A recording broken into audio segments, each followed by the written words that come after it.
Today, you can go for it and learn a skill that could help you save a life. So listen, we're doing something that involves CPR training. It's underway right now. I need to learn how to do this. I feel like this is a life skill, and everyone, you've done it before. You have a certificate in it, but everyone should know how to do this. Yeah, we went to a class before our son was born because we just wanted to have some kind of knowledge, and it was very enlightening. And I feel like I need to refresh. That was almost 4 years ago. And I want to refresh because it's like you just should know. I think so. I need to learn, period. You'll be happy you did. Yes, thank you. All right, well, that is our Go For It event, and we've teamed up with the City of Detroit and the Detroit Fire Department to help share this life-saving lesson. Dr. Frank McGeorge joins us live now from the Coleman Young Recreation Center on Detroit's east side, where the training is happening. Good morning. Hey, good morning. Yeah, I'm going to give you a chance in a second to actually refresh your CPR skills and learn a little bit of CPR. But first, I want to actually talk with Damon Gorlick. He's the medical executive with the Detroit East Medical Control Authority. And so, Damon, tell us what's going on today here. All right, we are having a nice fair over here going on where you can learn hand-holding CPR. What we also have going on in the corner over there is what I call my cardiac arrest avoidance and stroke avoidance center. So you can get your blood pressure checked, your cholesterol checked, and your A1C checked. So we know all three of those, if they all are elevated, that is a sure indication that you are going to have some heart disease or risk for a stroke. And the A1C is especially good because it tests your blood sugar trend over a long time and not just a single spot blood sugar. Yeah, 100% correct. So that's not just someone that had a bunch of pancakes this morning, right, and the blood sugar is 200 to track it over a period of time, so that we can really see are you at risk for being diabetic, especially type 2 diabetes. Terrific. And we also have the Detroit Health Department giving out flu and COVID vaccines as well. Most definitely, they are giving out vaccines, like I said, but the most important thing is, as you were showing earlier, is we are learning how to do hands-on CPR today. Yeah, and I really want to encourage everyone because frankly the weather is kind of crummy outside.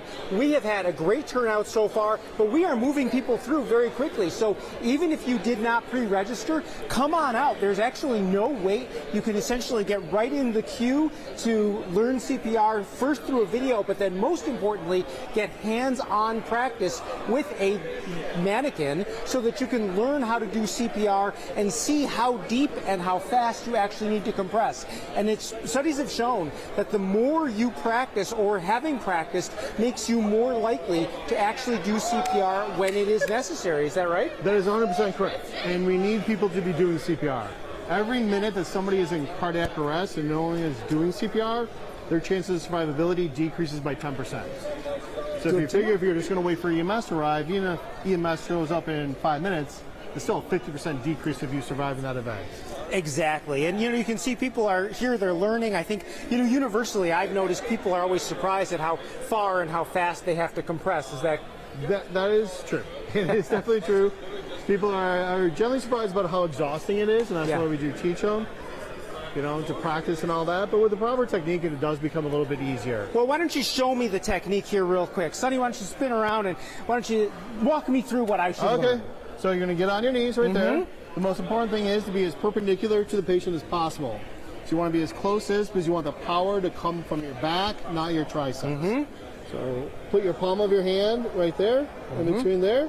You can put the other one interlace, and there you go. And you want to do it for about 100 beats per minute. And the mannequins are very convenient. You need to slow down a little bit. You just want to see those 2 lights lit up.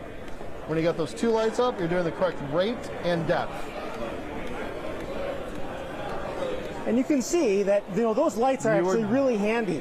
And in fact, this is hard work. I mean, doing this consistently for more than a couple of minutes is actually pretty exhausting. And we find, even in the ER and I'm sure in the field, you have to switch off pretty often to get good CPR consistently. In the field, we normally switch off every 2 minutes. And that's an important thing to know. So, this is basically what you're going to learn how to do. But again, people are uniformly surprised at how difficult this is to do long term. And the other thing that's kind of fun about what we have here is we have male and we have female mannequins. And that's important because studies have also shown that people are less likely to do CPR on women, oftentimes because of the breasts and whatnot in the way. So people need to get over that and understand that women have cardiac arrests too, and be prepared to do CPR on a man or a woman regardless. The other thing that you're going to learn are some other skills. For example, if you have bad knees, how to do CPR so if you can't kneel on your knees. But this is a great event. Please come out. The weather is crummy outside anyway. You might as well come on down, learn a little CPR, learn how to save a life. This is incredible information. Thank you get so to meet much, the Dr. firemen. George. Take care, guys. Thank you, thank you. I like how he also made a point of talking about anatomy and not to be afraid or to not shy away from giving women CPR just because we're built different. Right. It's important. Yeah, absolutely. And we were just talking about being in the moment. You really want to have these skills because you don't know what else is going to be going on. It's different on a mannequin than when you're actually in that moment. I would faint. I was just telling Lauren, you know, this is not for me. I would freak out. I'd be like, please be okay. Yeah. And that's not what someone would need from me. They need me to be hands-on. And Yeah, you have to flip that switch. It's unbelievable. I don't have that switch.